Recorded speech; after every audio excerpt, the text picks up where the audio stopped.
give our speakers some extra time here in the front, that would be much appreciated. Thank you.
Okay, we're going to get started.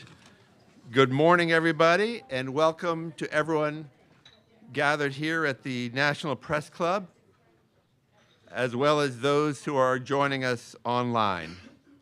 I'm Mike Abramowitz, and I'm the president of Freedom House, and it's an honor for me to invite you to today's event, Delivering for Democracy, Millennium Challenge Corporation's commitment to locally led development.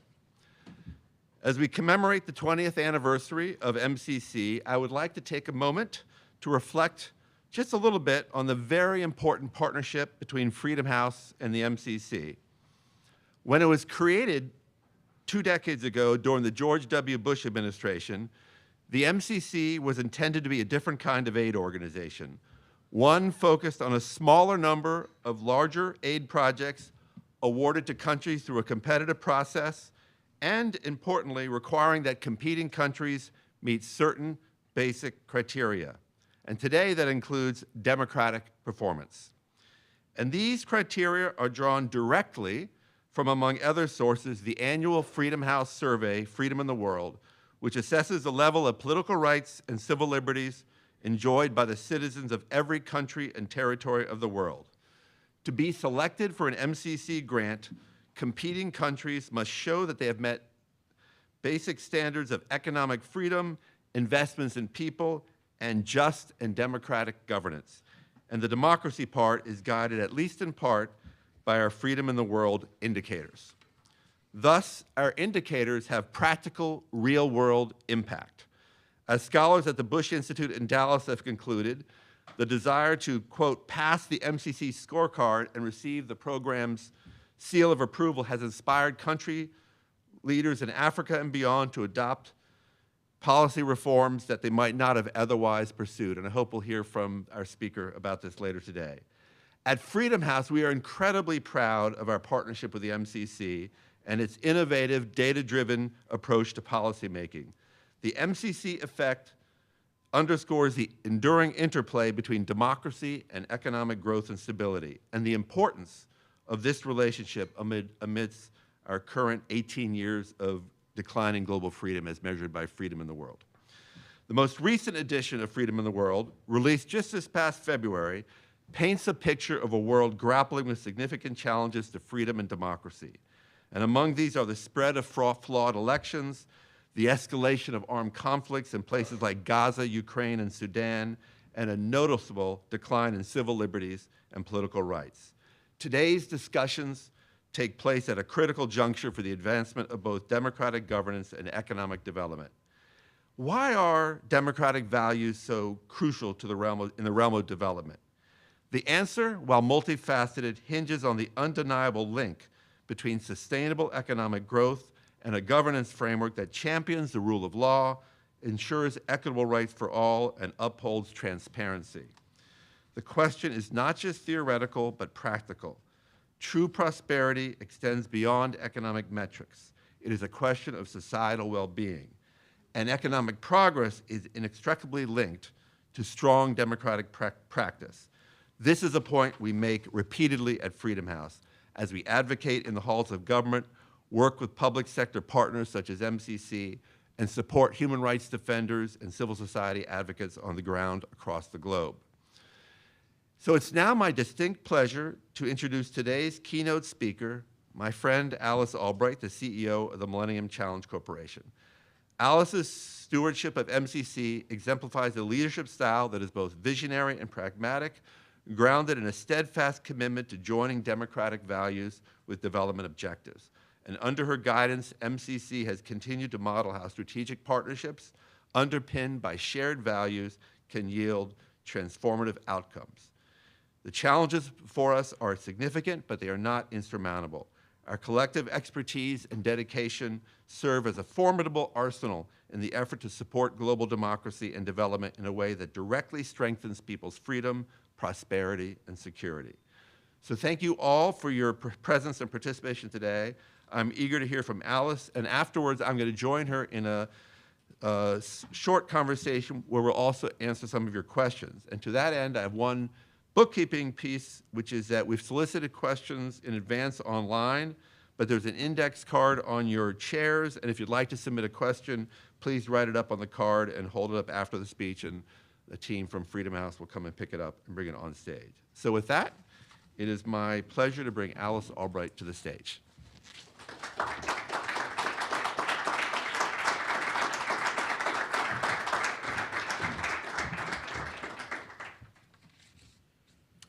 Hello, everybody, and good morning. I'm going to have to adjust this just a little bit because I'm short. I have to do it every single time. Well, thank you all so much for joining us, both here as well as online. And thank you, Mike. Mike and I have known each other because our parents were all good friends many years ago, so we've known each other for a very long time. It is just a pleasure to be here at the National Press Club just days before MCC and our global partners head to Texas to celebrate our 20th birthday. There's no better place to be than here at the National Press Club with our friends from Freedom House to talk about how democracy and economic growth are linked, as Mike has just referenced. Freedom House has been part of our work from the very beginning. Your data and your commitment to democratic principles has been absolutely integral to our country's selection process since day one. We are so grateful for all you do, especially in light of the challenges that are ahead of all of us. So, after a long period of rapid, but frankly uneven progress, poverty reduction hit a roadblock during the COVID-19 pandemic and as a result of Russia's war of aggression in Ukraine. These challenges threaten the very development gains we've all worked towards for decades. And, just as troubling, these setbacks have occurred against the backdrop of democratic declines, Mike, as you've referenced, and attacks on global freedom. But though today's challenges make things a lot harder, the linkage between democracy and economic growth is as important as ever. As President Biden likes to say, democracy doesn't just happen by accident, and he's right. He goes on to say we have to defend it, fight for it, strengthen it, and renew it. Shockingly, though, only 20% of the world's population today lives in countries rated as free by Freedom House.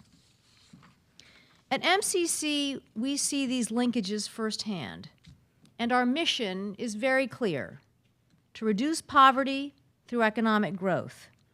This mission guides our model, our means, and our methods. As many of you know, MCC's core business is an agreement. It's a compact between the U.S. and a partner nation to make transformational investments that lower barriers to growth with the objective of reducing poverty. Our programs are premised on working with well-governed democracies. Using this approach, over the past 20 years, MCC has invested nearly $17 billion in 47 countries, across 78 programs, and in multiple sectors. We estimate that these grants will help over 380 million people worldwide. That's a lot of people. Once this startup, and we were a startup 20 years ago, this small but mighty agency has delivered time and again for the people and the countries with whom MCC works. MCC's eligibility framework is premised on countries being on and remaining on a positive democratic trajectory, seeking to be well-governed and investing in people. Our agency is highly selective, and we base our decisions on a rigorous data-driven process, which takes the form of a scorecard prepared every year for every country with whom MCC could work. MCC has been rated the most transparent bilateral aid agency in the world. Yes, I'll repeat it, in the world, for 7 years running. We publish our scorecards every year. In fact, they're on our internet site. Have a look. And they have, as Mike has referenced, and you're absolutely right, a powerful incentivizing effect. Countries study their scorecards and in many cases adopt reforms to become eligible even before MCC spends a single program dollar, a single U.S. taxpayer dollar. This has been called the MCC effect, and it's real. Take Côte d'Ivoire, for example. In 2012, the country was only passing 5 out of 20 indicators, but by 2019, they were passing 14. So how did they do it? President Ouattara created a committee dedicated towards pushing the country specifically to pass the MCC scorecard. To highlight just one of the many areas of improvement, the government passed a revised family code, which removed discriminatory measures preventing women from obtaining passports, from choosing jobs freely, and from having the possibility of being the head of a household in the same way as a married man.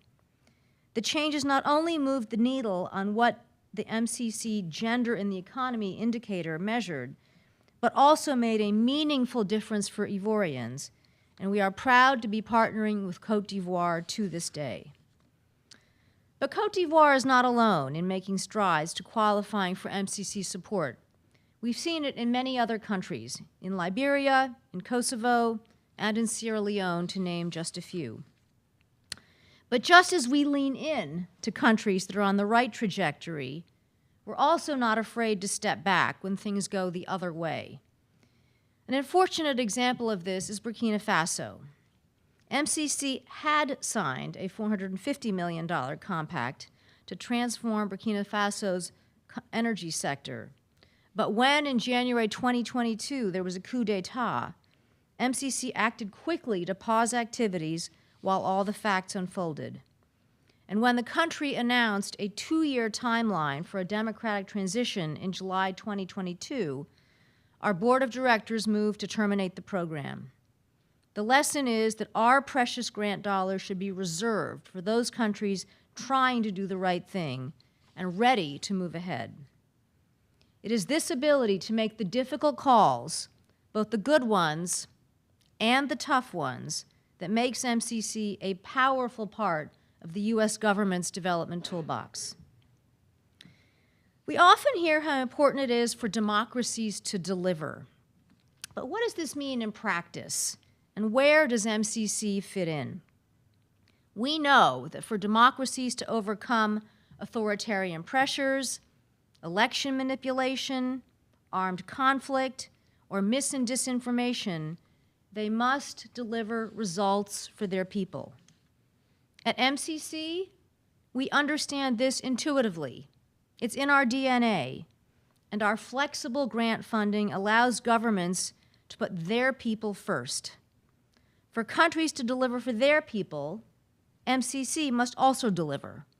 Our timelines are tight, and our high-quality approach means that incentives, reforms, and investments must all be aligned. To do this, we ensure that governments and citizens have a voice in crafting the reforms needed for our programs to be impactful.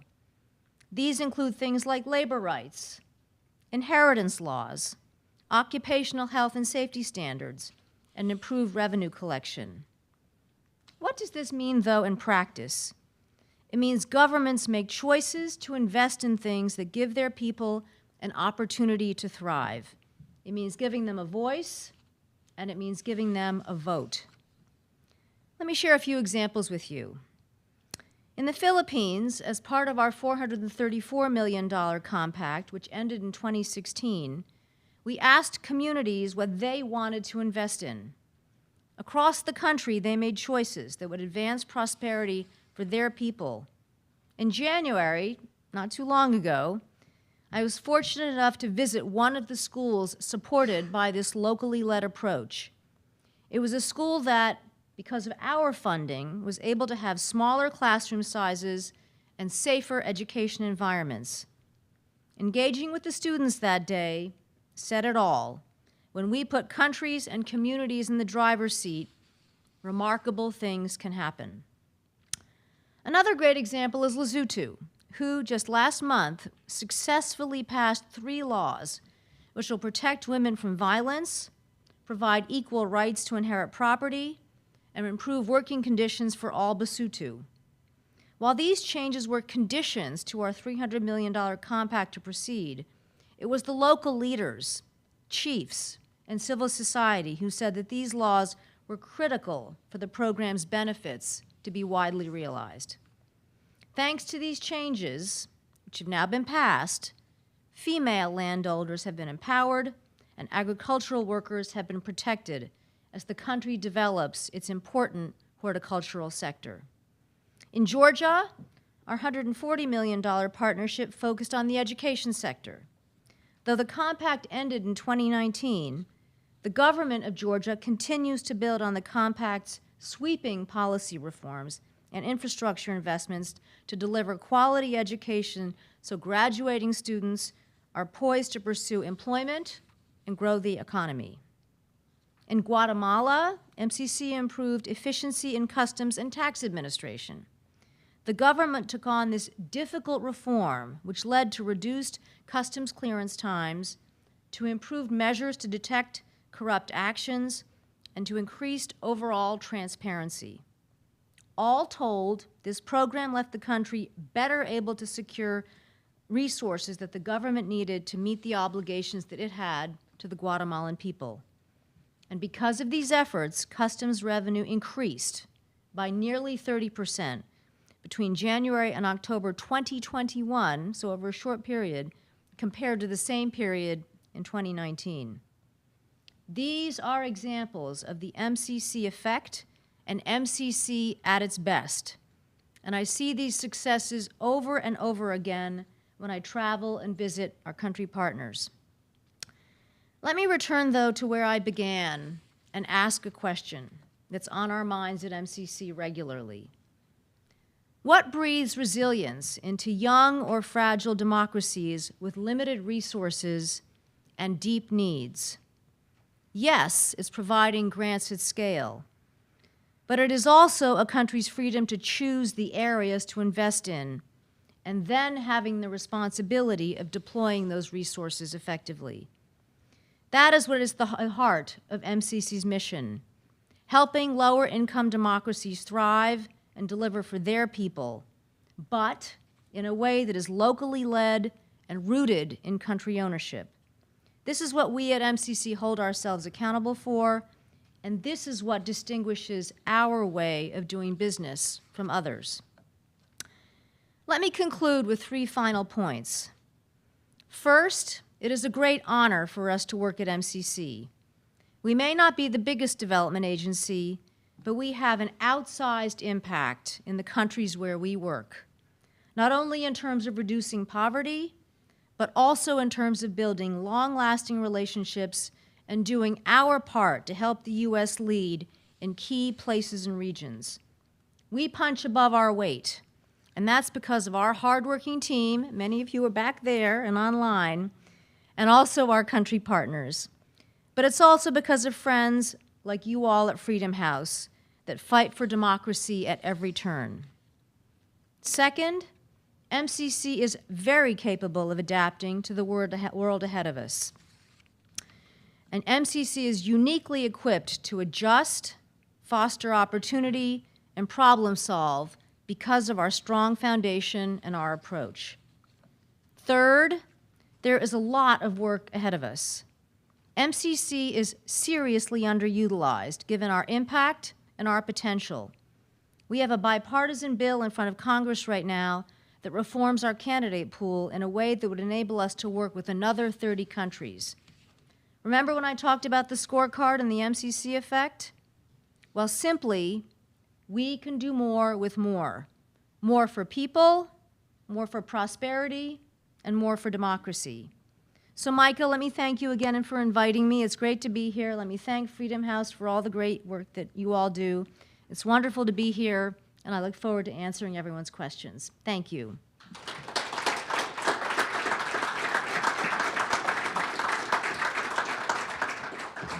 Am I going here? Yeah, you're going there. Okay.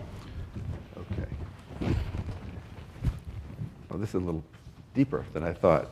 We're not going to be able to get out of the chair. Yes. Anyway, great speech. Thank you so much, and thank you for the kind words about Freedom House, which we appreciate. Let me just, I'm going to ask one or two questions just to get us started and then give our audience time to think of questions. But I did, if I could, want to ask you just about the issue that we both touched upon, which is sort of the relationship between democratic governance and successful development. Because it seems to me that we're in a world now where, at least in the public dialogue, there's less attention on the importance of democracy, on rule of law, on the things that we measure in Freedom House. And in your experience at MCC, what do you see as that connection? Well, it's a great question, and I've got a lot of colleagues around, Jake Grover being back there, who's one of them, there's Jake, who spend a lot of time thinking about this. I think there's two ways to understand it. Apart from one of the things that's really at the heart of MCC, which is sort of our values, which is, as a democracy ourselves, wanting to deploy our development dollars into countries that are trying to be democracies. But if you to think about the linkage itself, there's two things to think about. One is that corporates will invest in countries that are stable, that are transparent, that have a rule of law, and where they can see their way towards setting up businesses. And businesses are obviously a source of growth and opportunity for a country. The other thing is about how societies are structured. If there's a society where people are not able to contribute, not able to get jobs, not able to vote, not able to participate, excluded, I mean, this is one of the reasons why we spend so much time on reforms, huge amounts of talent in a country are not going to be brought to bear towards helping the economy. So you can look at sort of piece by piece by piece and align why having a democratic, transparent, and stable environment is absolutely the right kind of environment we need for successful economic growth. Great. And if I could follow up on that in this way, and your example of the Côte d'Ivoire, I think, was instructive. When you look around the world, and even at our own democracy, there's no perfect democracy, right? I always often describe democracy as a process. And there are a few countries in the world that receive 100 or 99 on our scores, but most are somewhere in between that 100 or 99 and the North Koreas and the Syrias of the world. But so the countries that you are entering into compacts with, they're inherently flawed, and you're making decisions every day about what is not, what is too flawed for you to even to work with. I mean, how do you cut countries a certain break if you see them doing a certain way? How do you approach that issue of working with kind of flawed countries, as we all are? I'm not trying to say that no one's flawed, but you have to make these choices. Well, you're very right about the context. I mean, we often say internally that democracy is messy and democracy is not linear. So, sometimes I get asked the question, who's the perfect country? The answer is there isn't one. But I think at the heart of our decision making is the question of trajectory. So if countries are trying to get beyond the right pathway, are they trying to have free elections? Are they trying to create space for civil society and journalists? Is the opposition able to participate in process? Is there a form of Congress or Parliament? Are laws trying to be passed? You look at, and we have a wonderful team who really studies all of this very carefully.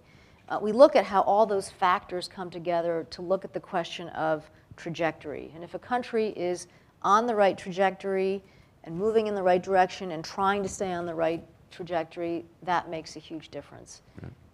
Have you, I'm going to ask a blunt question here, do you feel your job has been made harder in the last couple of years just because of the kind of polarization and issues in our own country? I get asked this question a lot as the president of Freedom House because we do know that our activists that we work with overseas are looking at what's happening in our country. What is the relationship between democracy here and the work you do? Well, that's a great question, and we think often about what was the world like when we were created 20 years ago, because we're in our 20th birthday, so we're sort of looking backwards and looking forwards. So in the early 2000s, there was much more of a consensus, certainly domestically and maybe internationally, about the role of international development. So you had the MDGs, you had a lot of, PEPFAR, we were created, my previous employer, the Global Partnership for Education, was created, the Global Fund, Gavi, et cetera, et cetera. There were a lot of organizations that were built on multilateralism and also built on a premise that going out and doing international development was a good thing. And if you looked at how that, this is a big generalization, but how that opinion emerged from our country, it was on the basis of a political context here where there was a clearer middle, where a part of the Democratic Party and a part of the Republican Party naturally came together and said, okay, we're going to go do this. The context here has changed. And so it means that the arguments and the rationale that we have to think about for international development has also changed. And so we're thinking about it in a different way.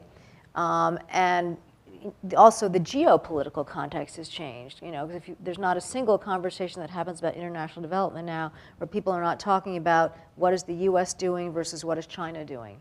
So in many ways, the environment has changed completely. Now, does it mean you sort of step back and retreat? No. What it means is you have to think about how do we continue to do this work in the best way given the environment that we're in now. Let me follow up on that. When you go up to the Hill to make the case for the MCC, what is the argument you're now making? Has it changed at all, just given the kind of skepticism you're seeing in some quarters of politics towards the foreign aid budget?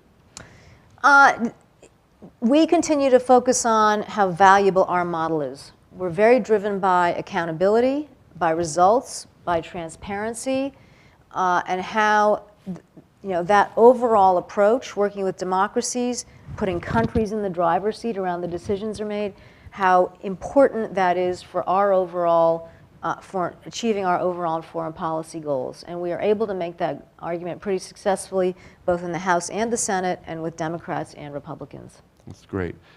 On this issue, which you touched upon, of local, giving more agency, giving more decision-making to partners on the ground, I mean, that's an issue that anyone who's working overseas now, like Freedom House, deals with. How does that manifest itself in the work that you do?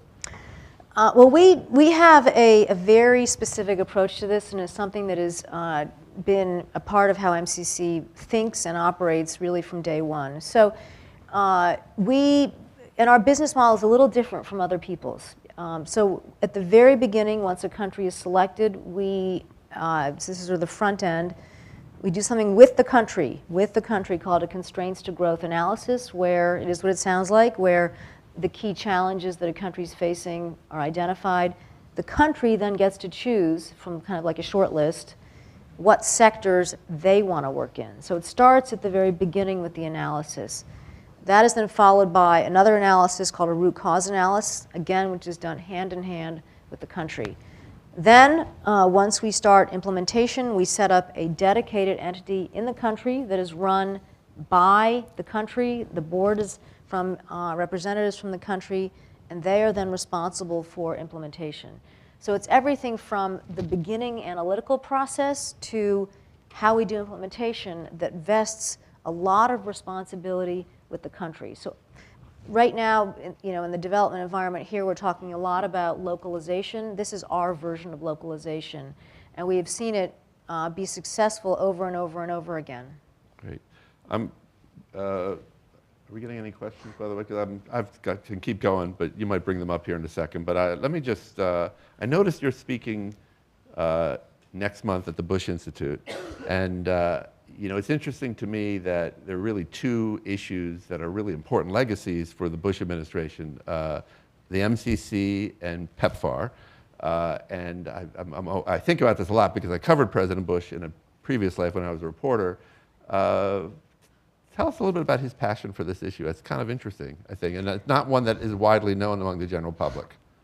Well, he really made remarkable contributions to international development between the vision he had for global health, which then became PEPFAR, and then his vision for us. And we're immensely grateful to him for that. He was very insistent on it, and I think, had a vision for the interaction between democracy, values, economic growth, but then once a country passes all of our eligibility requirements, going big. So we don't work in many, many countries, although now 20 years in, we've worked in a number. But we don't work everywhere. Yeah. But where we do work, we go big. And we're very, you all may not totally understand this piece, but we only provide grants. We do not provide loans. We do not expect repayment. And in the current environment, when so many countries are so indebted, going big with grants is incredibly powerful in helping nascent democracies, continue to evolve. So we're very grateful for the heritage we have from President Bush, and it's led to, I think, a very successful agency 20 years later. That's great. Okay, I'm going to there were a couple of questions that were sort of sent in the last couple of days by people who are registered, and let me just ask this question. How do U.S., and this is from Meg, how do U.S. investments in basic education, foundational learning, literacy, and numeracy directly contribute to the skills and competencies necessary for democratic and economic development? An education question. Yes. Right up my alley, given my last job. So I think there's a couple of ways. Well, first of all, in terms of our process, when a country identifies that it wants to work in education, we do that. And we have a number of really interesting programs going on in education. But there's two things to think about. First of all, for people to participate in democratic process, voting, for example, people have to know how to read and have to know how to engage, have to know how to absorb material. So that is, fairly clear. For people to be successful in preparing for the job market and jobs of the 21st century, they need basic numeracy, literacy skills. They're also beginning to really need digital skills. And increasingly, we get asked by countries whether or not we're in a position to help with developing digital skills. We've got one program that is at the very early stages that might be a digital and education program. So it's very clear to us that education is a foundation for democracy and education is a foundation for economic growth. Okay. All right. This is one that I'm actually kind of curious. Well, I'm curious about all your questions, but this one I find interesting. Bearing in mind the importance of the scorecard for MCC, what types of information or indicators are missing or not available that might be valuable for the MCC? That you think about that? That's an interesting one. So we do have a very kind of high bar for the quality, and I'm going to say the consistency of the data that we incorporate. And so it's not easy to be, although Freedom House has done it, it's not easy to be a data provider. But there are some things, in fact, we sort of walk around the hall saying, gosh, if we had a 21st indicator, what would it be? There are things that are very hard to measure. Going back to education, quality is very hard to measure. So we have our measurements in education are basically around completion, also around the expenditures of how much money goes into an education system by a country.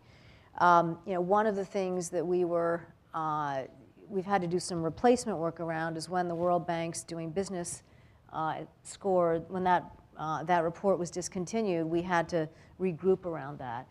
What we do is our team is constantly looking at what scores are available, what's not available, how do we do our best. Some things we tinker with. So we try to get to the right combination of consistency, but also making sure that it's cutting edge. But an example of what's missing is education quality, because it simply doesn't exist. No. Or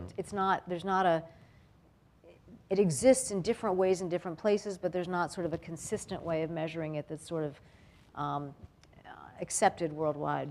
Okay, and here's a cut on a similar question, but in a different way. In what ways beyond the expansion of MCC's country pool could MCC be leveraged better? Well, that's a great question. I mean, absolutely the country pool, and there are two reasons for that. One is that when we look at where does poverty exist, the answer is it exists beyond the countries that we're able to work in now. And in particular, in those additional countries, there are huge degrees of inequity, even though their per capita incomes are a little bit higher than the countries that we're currently working in now. So that's one way. Another way that we could be leveraged is we could get more money, because we can always do another compact or two, another threshold or two, and invest more money in the ones that we're doing now. I think that if I look ahead, I say this very, very humbly, look ahead over the next 20 years, we are probably going to be working in different sectors than we were when the place was started. So I expect that we will do more in digital, for example. And in a way, digital is going to become a form of infrastructure, if it hasn't already. So I expect that we're going to be stretched by what our country partners are demanding, which is what it should be, into working in different areas. There are some things about our model that are absolutely not going to change, and it's all around how devoted we are to being selective, how devoted we are to being very data-driven. So those are the cores that are not going to change. One thing that will become, I think, more and more, we'll use it more and more. For those of you who are really tracking MCC, you'll know that we got authority in 2018 to do regional compacts. So we're off to the races on that. We've done a few of them. Given how important acting regionally is towards integration and trade, I expect that we'll be doing more and more of those. So we will be stretched in various ways without giving up our essential core. Right. Some of the sub-trends that Freedom House has looked at over the last 3 or 4 years, in particular, a couple issues: declining civic space in many countries, foreign agent laws, really harassment of civil society actors. That's a huge issue. Corruption being also kind of a growing issue if you look at our indicators, and lack of government transparency about how decisions are made. So how do you adapt to those trends while still adhering to the principle of locally led development, when you know that in these countries that you're working on, these specific problems? And I would also add, by the way, to that decline of media. That's one of the single biggest problems that we see around the world, the kind of collapse of independent media as kind of a check on power. So we study, so of the three things that you've mentioned, media, corruption, and civic space, all of those fit into our scores in one way or another, and we track them very, very carefully. And not only do we track them when we're considering whether a country is eligible for a compact, we also track them once we've gotten started. So there are a number of countries where if we start noticing that journalists aren't being treated properly, if civil society organizations aren't allowed to express their points of view, we are tracking that very carefully, and from time to time, this doesn't happen often, but it happens, we will have serious conversations with the officials of that country and say, we're getting nervous, and we're getting concerned. Do they pay attention to you? Yes, they do. Do they complain about Freedom House? So, you know what? By the way, anything they complain to you, they complain to us, dude. No, about too. some say, gosh, what people say, and this is a terrific conversation to have. Okay, Yeah. Some people say, gosh, we disagree with that score, not just yours, Yeah. others. Right. And we say, let's talk about that. And then I invite those folks in. I send them to my colleagues who work in our team called Selection and Eligibility, and they talk. And that's a great conversation to have. One thing on the local, if I may just add, this is a question from the audience, is how do you filter local and distinguish between government actors in countries where there might be civil society that's more closely aligned to the government, and also civil society leaders who may disagree with the government? So where there's kind of disagreements. That's how I'm interpreting this question. Well, we like, when we're at the design stage of our programs, we kind of like to hear from everybody. Yeah. So we don't pick. What's your opinion on this? What's your opinion on that? And we tend to, when we are working with civil society, it tends to be more sector specific. So I mentioned in my speech a couple of examples, Lesotho being one of them, where we really wanted to understand what was holding back the horticulture sector. And we spoke with local people to find that out.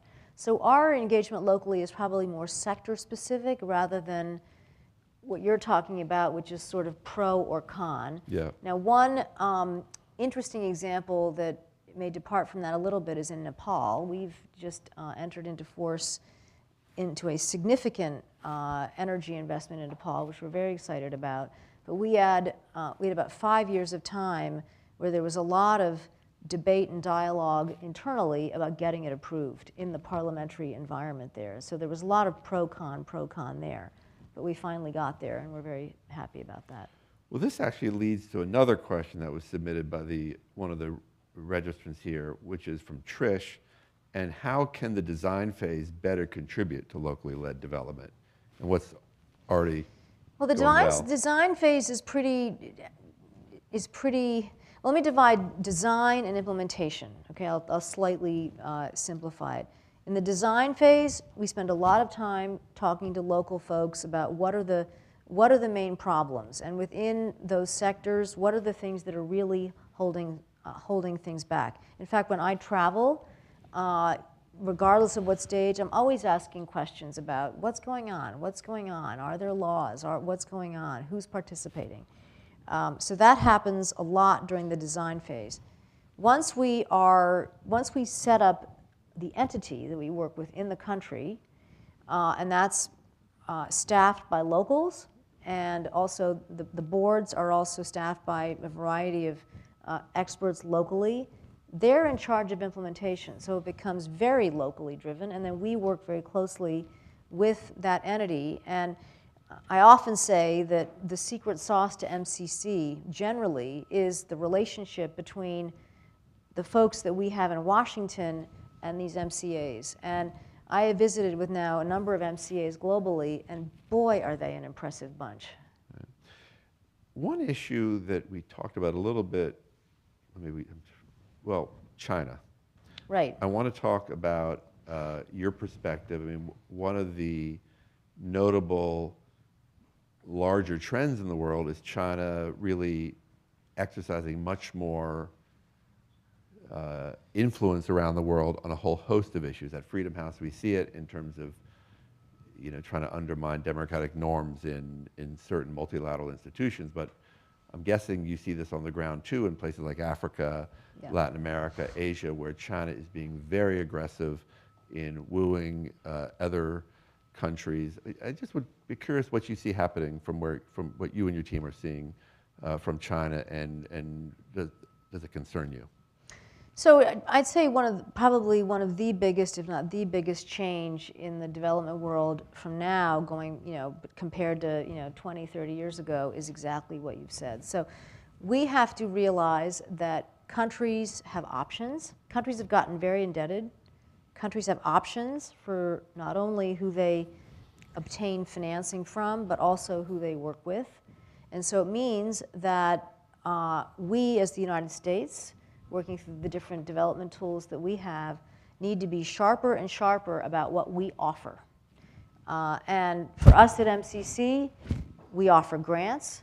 We offer the opportunity for countries to be heavily involved, as I've just said, in the design and the implementation, and the opportunity to marry both a reform impetus on some of the things that we work on with financing for heavy infrastructure investments. Right. Well, what are the countries that you are working with? What are they?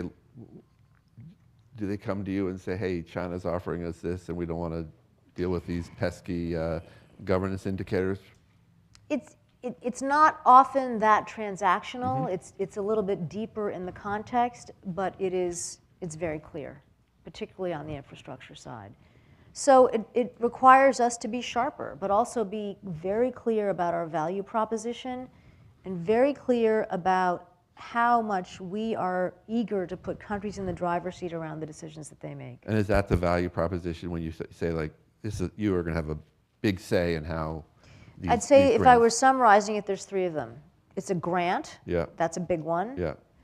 The second one is in the driver's seat. The third one is that we build, along with everyone involved, high quality, durable infrastructure that adheres to a lot of the ESG law rules and, and comparable regulations depending on the sector. So the ultimate end product is very lasting.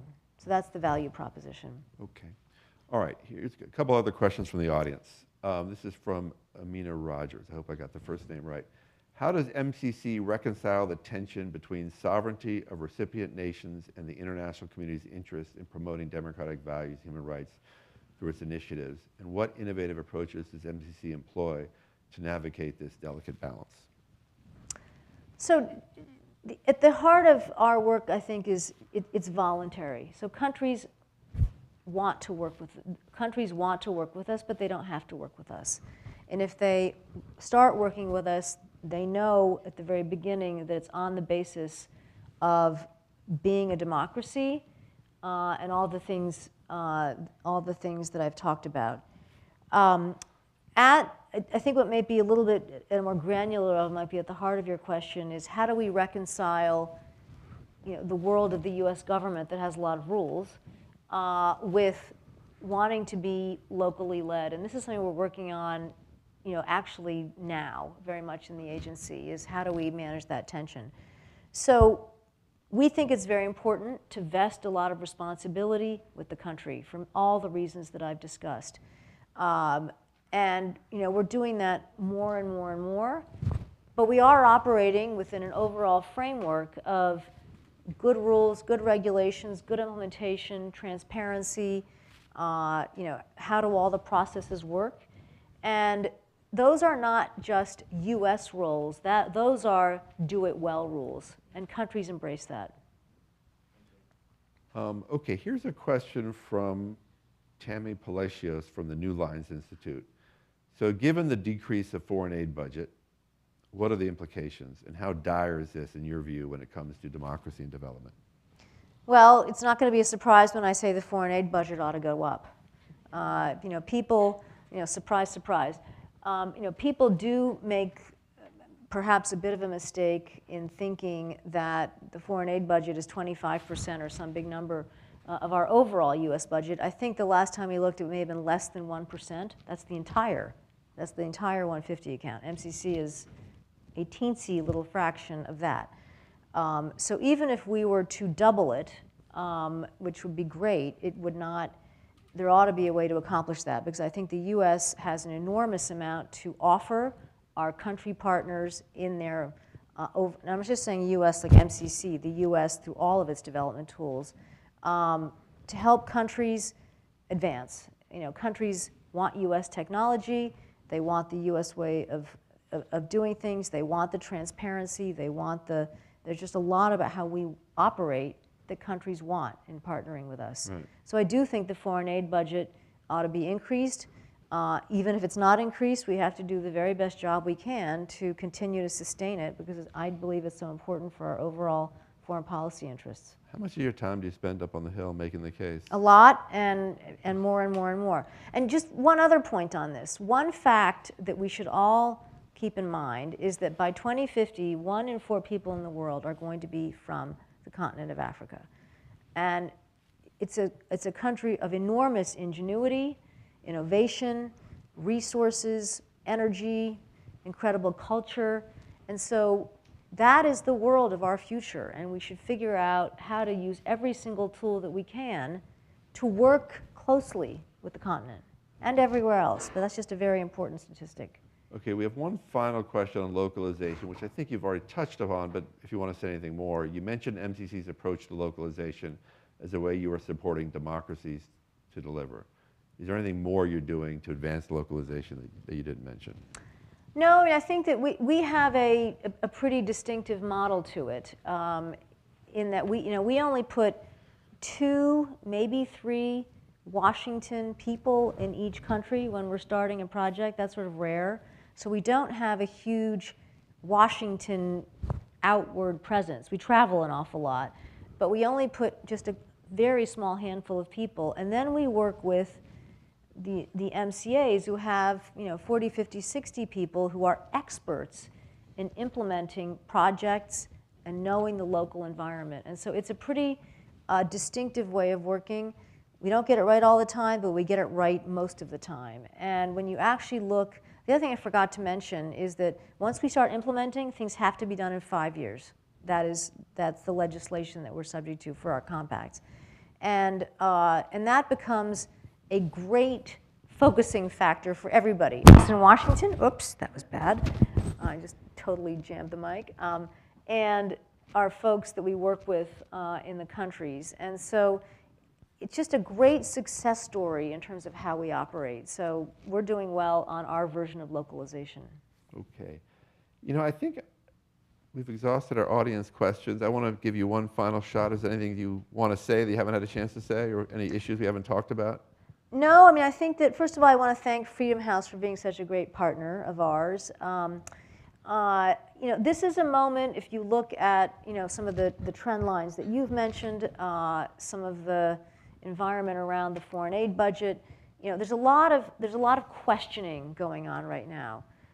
We can't fall prey to that. We have to keep at it. We have to keep at it because there are so many people in the world who want a better future, and we all have to do our best to enable that to happen. Well, we at Freedom House are enormously grateful, one, for your partnership and for you taking the time to speak with us today on this important policy address. I really hope that in another 20 years, the future president of Freedom House will be sitting with the future head of MCC, and we'll have many more countries that have moved ahead in the political rights and civil liberties, and our map will be a little greener than it is today. That's our goal. So thank you very much and appreciate you being here. Let's give a round of applause for the speaker. Thank you. Thank you. That's great. Thank you.